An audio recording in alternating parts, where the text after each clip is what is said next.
Hello friends, இன்றைக்கி என்ன coconut milk shake. கோகோனட்னா முத்தி போன தேங்காயில் இளநீரில் உள்ளே இருக்கிற அந்த தேங்காவை எடுத்து இங்கே வச்சுருக்கேன். எள்ளீர் எடுத்து இந்த கிளாஸில் எடுத்து வச்சுருக்கேன். அதோட மில்க் ஷேக்கு. அது கூட சப்ஜா சீட்ஸ் ஊற போட்டது, பாதாம் கோந்து ஊற போட்டது, இது ரெண்டையுமே மிக்ஸ் பண்ணி சாப்பிட போகிறோம். மில்க் ஷேக் கூட அதெல்லாம் இருக்கும். இப்போ பண்ணுறோம். இப்போ கிரைண்ட் பண்ண போனால் மிக்ஸி ஜார் எடுத்துக்கலாம். வெங்காயத்துக்கு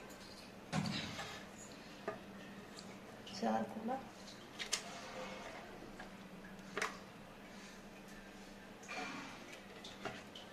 போட்டாச்சு.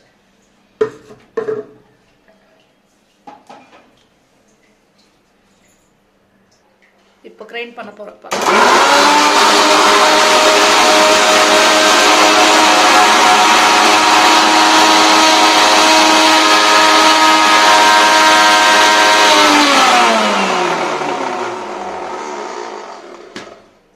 இப்போ எடுத்து வச்ச எள்ளீர் இருக்குல்ல, அந்த இளநீ தண்ணி எடுத்து ஊற்றிடுங்க.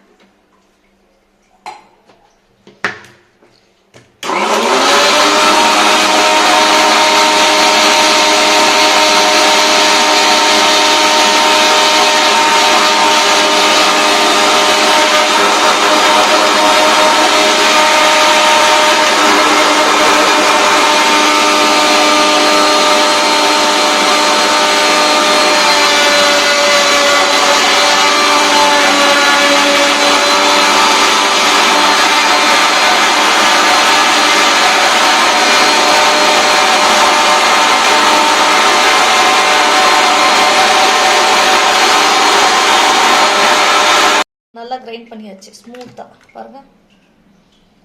இப்போ ஒரு கிளாஸ் எடுங்க, இதை ஊற்றுங்க.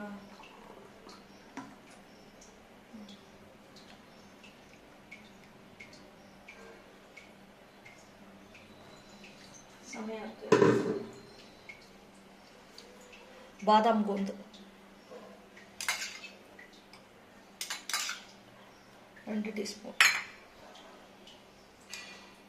சப்ஜா சீட்ஸ் 1 டீஸ்பூன் மிக்ஸ் பண்ணுங்க.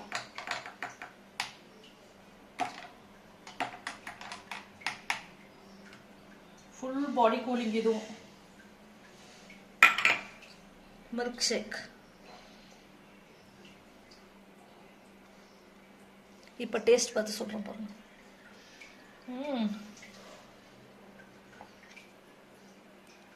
செம்மையாக இருக்குது ஃப்ரெண்ட்ஸ். உங்களுக்கு ரிக்குவயர்மெண்ட் இருந்துச்சுன்னா சுகர் போட்டுக்கோங்க. நான் சுகர் போடாமல் தான் குடிப்பேன். செம்ம டேஸ்ட்டாக இருக்குது. சுகர் போட்டால் அதை விட டேஸ்ட்டாக இருக்கும். பட் எனக்கு வேண்டாம் சுகருன்னு நான் போட மாட்டேங்கிறேன். ட்ரை பண்ணி பாருங்கள் இந்த ரெசிபியை ப்ளீஸ்.